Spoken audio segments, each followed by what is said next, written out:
En esta oportunidad trataremos el tema trastorno por estrés agudo y postraumático. Para iniciar, establecemos una definición en la cual encontramos que el estrés es una reacción de ajuste. Como reacción, origina una tensión física y psicológica al estimular el equipo neurobiológico del ser humano. Vamos a tener una división en la cual tenemos un estrés físico y un estrés psicológico. En el estrés físico vamos a encontrar cambios como un incremento en los niveles de norepinefrina, mientras que en el estrés psicológico tenemos cambios como un incremento en los niveles de epinefrina. Vamos a tener acá de que el estrés es la respuesta universal, vivenciada como una tensión o como una amenaza, y la reacción de estrés se convierte en una oportunidad para lograr la adaptación al entorno. Para establecer una fisiopatología, vamos a tener como inicio una respuesta al estrés. Esta respuesta al estrés va a estar mediada por el hipotálamo en conjunto con la acción que ejerce el lóbulo frontal y la amígdala del hipocampo, que es el encargado de la memoria sensorial. Vamos a tener de que este hipotálamo es responsable de que se genere una respuesta hormonal y la interacción entre la respuesta hormonal y la acción del lóbulo frontal con la amígdala del hipocampo va a generar una respuesta de adaptación integral. Vamos a tener acá de que en conjunto hacia la respuesta del estrés vamos a tener una asociación de tres sistemas. El primero es el sistema nervioso, en la cual tenemos una acción del sistema simpático, tenemos el sistema endocrino, que tiene como principal función la liberación de glucocorticoides, mediador muy importante en la respuesta de estrés, y tenemos el sistema inmune. Aparte de ello, tenemos la clasificación, como se mencionaba previamente, del estrés físico, en la cual hay una respuesta universal y autónoma, mientras que en el estrés psicológico tenemos una respuesta variable que depende de cada individuo. En esta diapositiva podemos observar la respuesta del organismo humano al estrés y los cambios fisiológicos que se dan en cada uno de los órganos. Dentro del sistema del estrés vamos a tener la reacción aguda al estrés, la cual está definida en tres fases. La primera fase es una reacción de alarma, la cual a su vez se subdivide en una fase de choque caracterizada por una hipotensión arterial, hipotermia, hemoconcentración, una disminución en la diuresis, hipocloremia y linfocitosis. Tenemos una fase de contrachoque, la cual está caracterizada por presentar una triada patológica de Selye, atrofia del timo, úlceras gástricas, hipertrofia de las suprarrenales. En la segunda fase tenemos el estado de resistencia, que tiene como tal una reserva adaptativa, y en tercera fase tenemos un estado de agotamiento de la respuesta, la cual establece una recuperación del organismo. Tenemos de que la persistencia del estímulo amenazante va a generar un agotamiento, enfermedad y posiblemente la muerte. Dentro del trastorno por estrés postraumático, tenemos de que es una enfermedad marcada por la aparición de síntomas tras la exposición a episodios vitales traumáticos. Para establecer el diagnóstico, los síntomas deben durar más de un mes tras el acontecimiento y afectar significativamente áreas vitales importantes como la familia y el trabajo.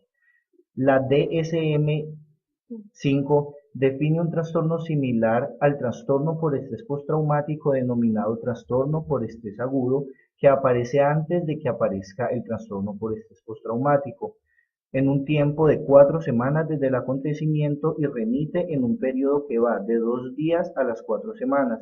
Si los síntomas persisten tras dicho periodo, está justificando el diagnóstico de trastorno por estrés postraumático. Dentro de la epidemiología tenemos una incidencia del 9% al 15% a nivel de la población general. Su prevalencia sobre la población general es del 8%, las formas subclínicas del trastorno son del 5 al 15%, la prevalencia en mujeres son del 10 al 12%, la prevalencia en hombres es del 5 al 6%, tenemos una mayor prevalencia en adultos jóvenes, y la probabilidad de aparición del trastorno es mayor en personas solteras, divorciados, viudos o de bajo nivel socioeconómico, y parece existir un patrón familiar.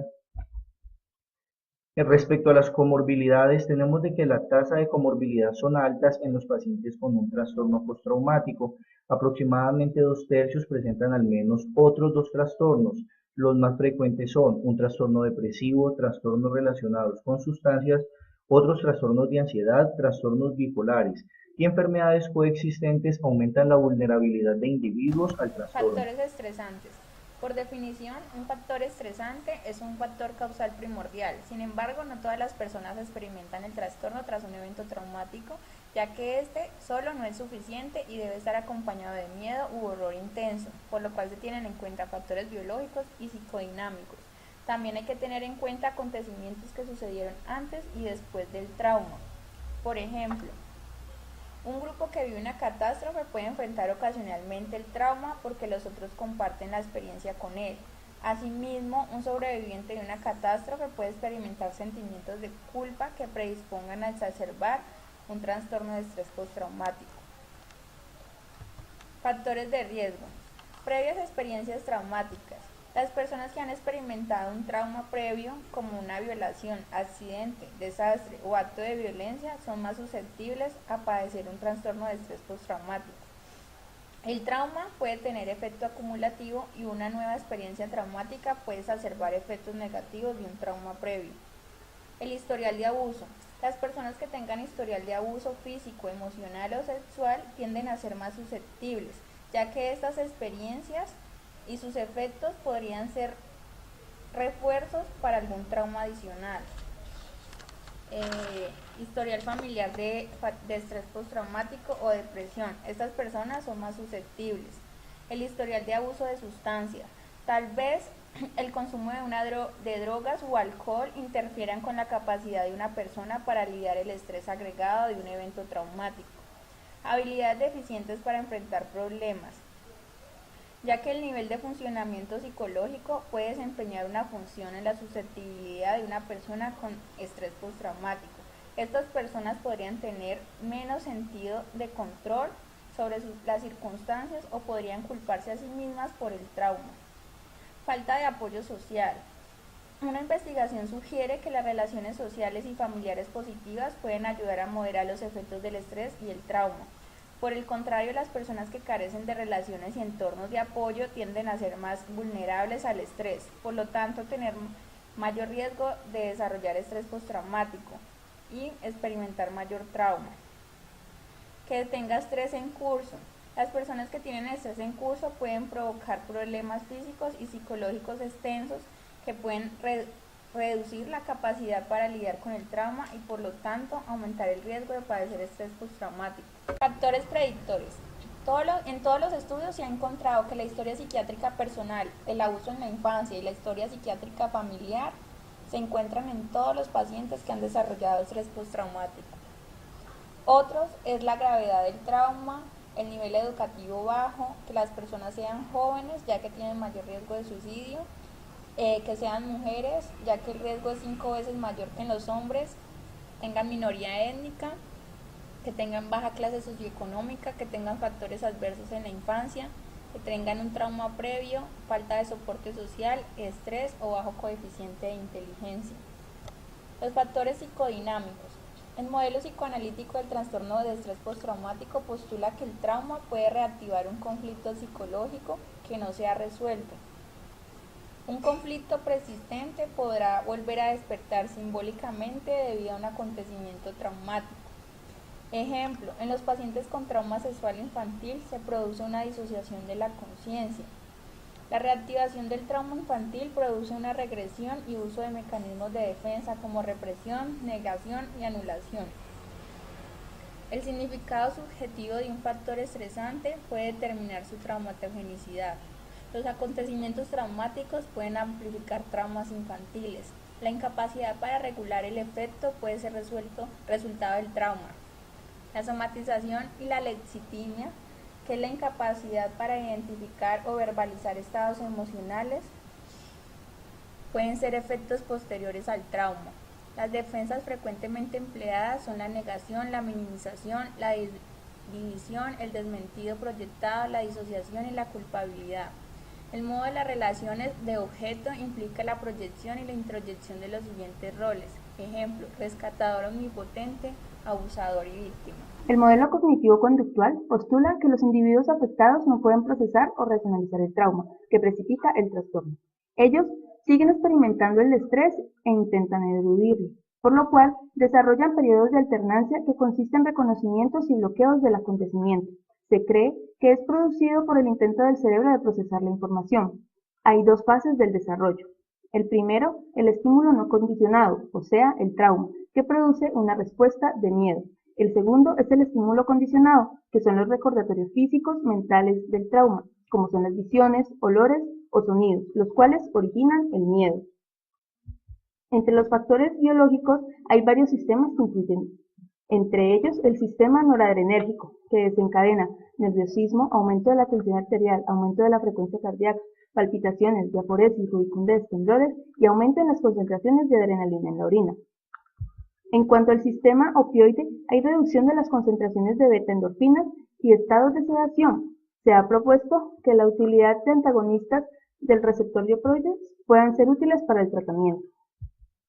Siguiendo, encontramos el factor liberador de corticotropina y el eje hipotálamo-hipófisis suprarrenal, donde se ha evidenciado reducción en la concentración de cortisol por una hiperregulación de este eje. Por último, se han evidenciado cambios cerebrales, como lo son los cambios estructurales a nivel de la amígdala.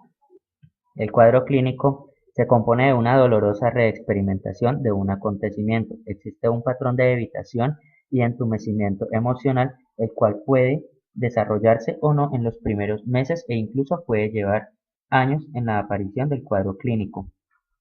En la exploración neurológica existe culpa, rechazo o humillación, estados disociativos y crisis de angustia, ideas delirantes o alucinaciones. También se presenta irritabilidad y agresividad, violencia y mal control de los impulsos.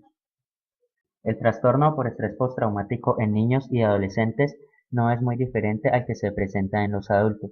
Sin embargo, los eventos que lo pueden desencadenar suelen tener menor nivel de estrés que el que ocasiona en un adulto. Este puede ser desencadenado por maltrato infantil, por violencia entre los padres y muchos otros factores. Tenemos que el estrés postraumático, algunos ejemplos que lo pueden desencadenar son eventos naturales, catástrofes naturales como por ejemplo los tsunamis, terremotos, huracanes.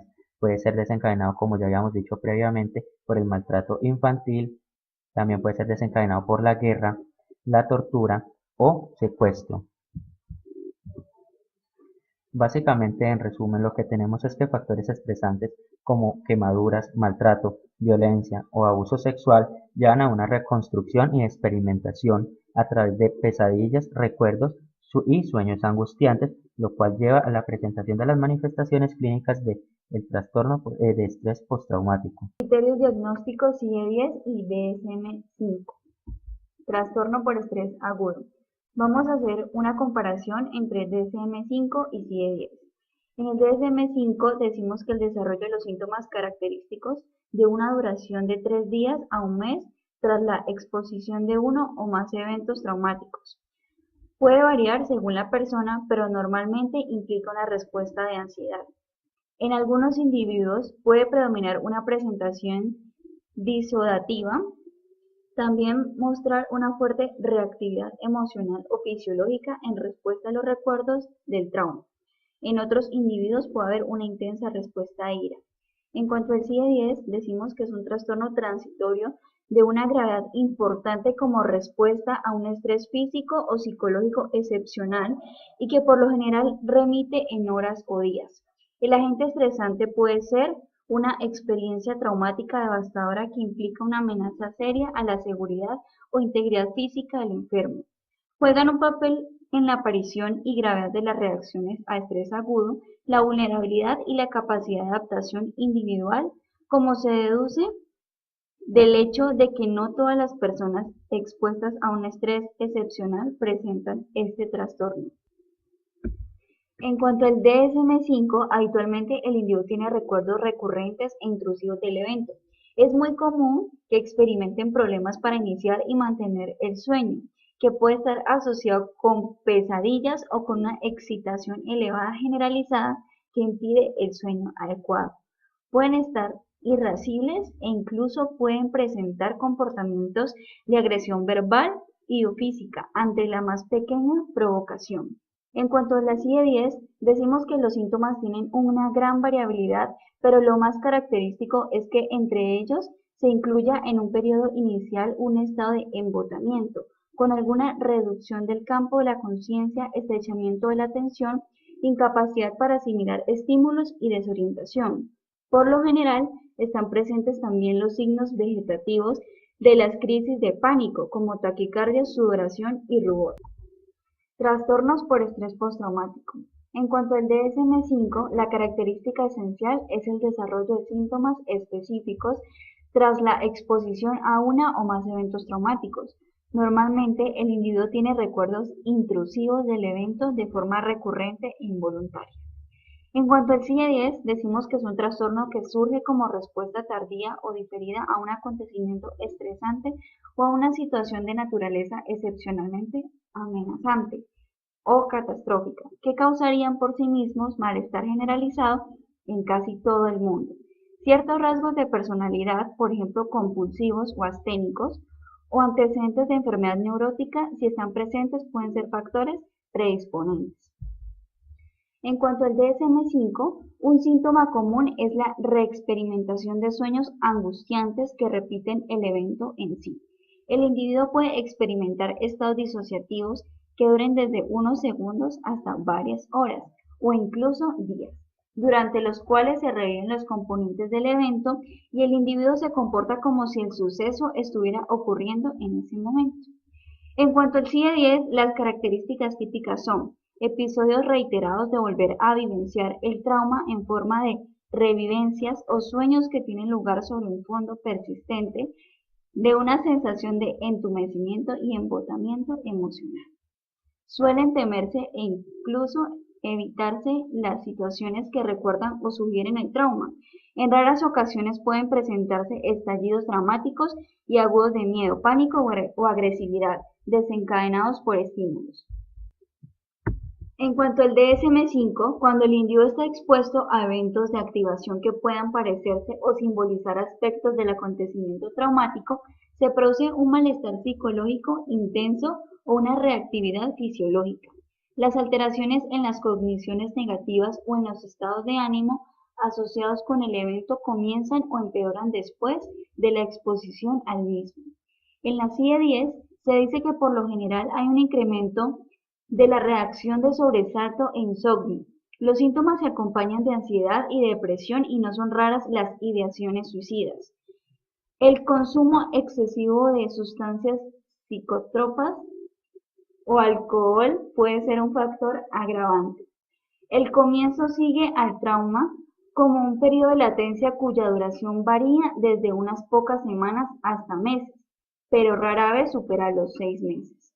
El curso es fluctuante, pero se espera la recuperación en la mayoría de los casos. Por último, en cuanto al DSM-5, se puede producir una regresión en el desarrollo, como la pérdida de lenguaje en los niños pequeños, pueden aparecer pseudoalucinaciones auditivas, tales como experiencias sensoriales auditivas de los propios pensamientos en forma de una o más voces diferentes que hablan, así como ideación paranoide. Y en la CIE-10 se dice que en una pequeña proporción de los enfermos, el trastorno puede tener durante muchos años un curso crónico y evolución hacia una transformación persistente de la personalidad. Tratamiento para el trastorno por estrés postraumático. Básicamente requiere 2 puntos. Primero, la prescripción de psicofármacos para reducir los cambios neurobiológicos originados por una situación estresante. Y segundo, estrategias psicoterapéuticas para disminuir la ansiedad y la depresión, estimulando así la adopción de nuevas actitudes que le permitan al paciente afrontar con mejores resultados el diario vivir y así incrementar la calidad de vida. Tratamiento farmacológico. El objetivo básicamente es reducir los síntomas, mejorar el funcionamiento y recuperar el bienestar del paciente, mejorando así la calidad de vida y reduciendo las comorbilidades. Dentro de los fármacos de primera línea están los inhibidores de la recaptación de serotonina, entre ellos la sertralina, paroxetina y escitalopram, los cuales mostraron ser eficaces y bien tolerados. También se encuentran la fluoxetina y la fluvoxamina, los cuales mostraron una disminución de los síntomas de hipervigilancia, conductas evitativas y sentimientos de culpa.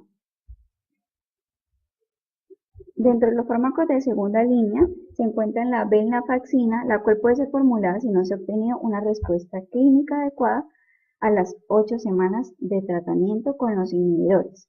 Por otra parte, los antidepresivos tricíclicos como la amitriptilina y la imipramina tienen menor tolerancia que los inhibidores. También, las benzodiazepinas como el alprazolam y clonazepam son eficaces cuando se administran en las primeras horas después del trauma. Las benzodiazepinas por lo general se prescriben para controlar síntomas ansiosos y se obtienen mejores resultados cuando están asociados a un antidepresivo, pero debe tenerse especial cuidado cuando el paciente tiene historia de abuso de alcohol o de sustancias psicoactivas, dado el riesgo de dependencia. En cuanto al apoyo psicoterapéutico, es muy importante brindar apoyo al paciente para disminuir los síntomas de culpa y de inseguridad, y de esta forma aumentar la autoestima y modificar las cogniciones que se han originado a raíz del evento traumático. Terapia cognitivo-comportamental. La terapia cognitiva enseña al paciente básicamente a dos cosas. Primero, identificar la conducta disfuncional y segundo, cambiar las variables identificadas y reemplazarlas por conductas con base en creencias más realistas. Esta terapia ofrece al paciente seguridad, fe, poder, estima y confianza, con el ánimo de corregir las conductas maladaptativas. Y segundo, técnicas de manejo y direccionamiento de la ansiedad, las cuales ayudan a reducirla mediante la relajación, control de la respiración, la evolución de imágenes positivas y técnicas de distracción. Dentro de los diagnósticos diferenciales del trastorno por estrés agudo tenemos el trastorno de adaptación, trastorno obsesivo-compulsivo, trastornos disociativos, trastornos de pánico y trastornos psicóticos. Dentro de la evolución y el pronóstico, tenemos que la mitad de las personas que desarrollan el trastorno de estrés postraumático presentan inicialmente trastornos de estrés agudo. Los síntomas pueden empeorar a lo largo del primer mes, como un resultado de factores estresantes en la vida o causa de un evento traumático. Aunque el trastorno por estrés agudo puede evolucionar a un trastorno de estrés postraumático después del primer mes, también puede ser una respuesta de estrés transitorio que remite en un plazo de un mes tras la exposición al trauma y que no da lugar a un trastorno de estrés postraumático.